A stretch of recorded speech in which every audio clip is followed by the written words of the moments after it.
finally, I come to the decision that perhaps more than any other has been delayed, has been avoided, has been ducked.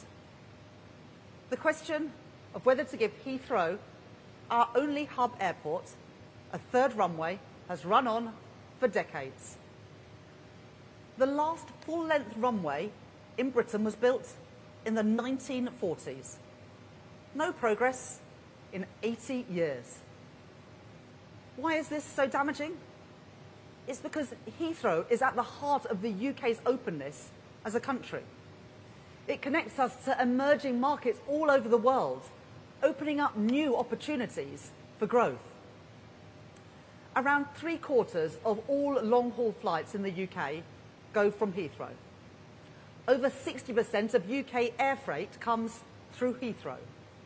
And about 15 million business travellers used Heathrow in 2023. But for decades, its growth has been constrained. Successive studies have shown that this really matters for our economy. According to the most recent study from Frontier Economics, a third runway could increase potential GDP by 0.43% by 2050. Over half, 60% of that boost, would go to areas outside of London and the South East, increasing trade opportunities for products like Scotch whisky and Scottish salmon, already two of the biggest British exports out of Heathrow. And a third runway could create over 100,000 jobs. For international investors, persistent delays have cast doubt about our seriousness towards improving our economic prospects. Business groups like the CBI, the Federation of Small Businesses, and the Chambers of Commerce right across the UK, as well as trade unions like GMB and Unite, are clear. A third runway is badly needed. In 2018, the previous government steered its airport's national policy statement through Parliament, but no action was taken. It simply sat on the shelf.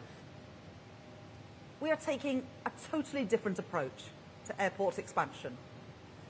This government has already given its support to expansion at City Airport and at Stansted.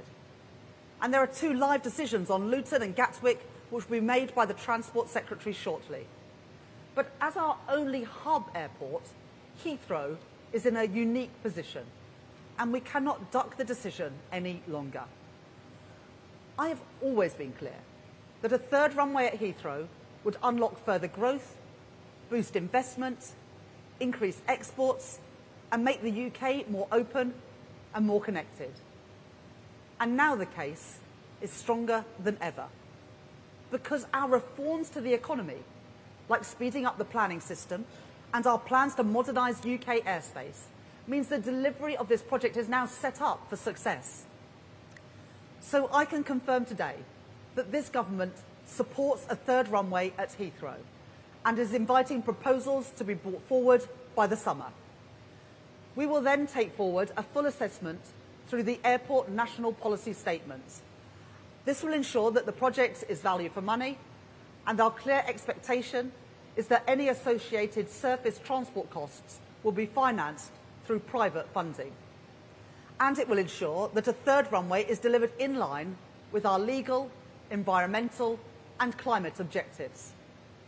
Heathrow themselves are clear that their proposal for expansion will meet strict rules on noise, air quality and carbon emissions. And we are already making great strides in transitioning to cleaner and greener aviation.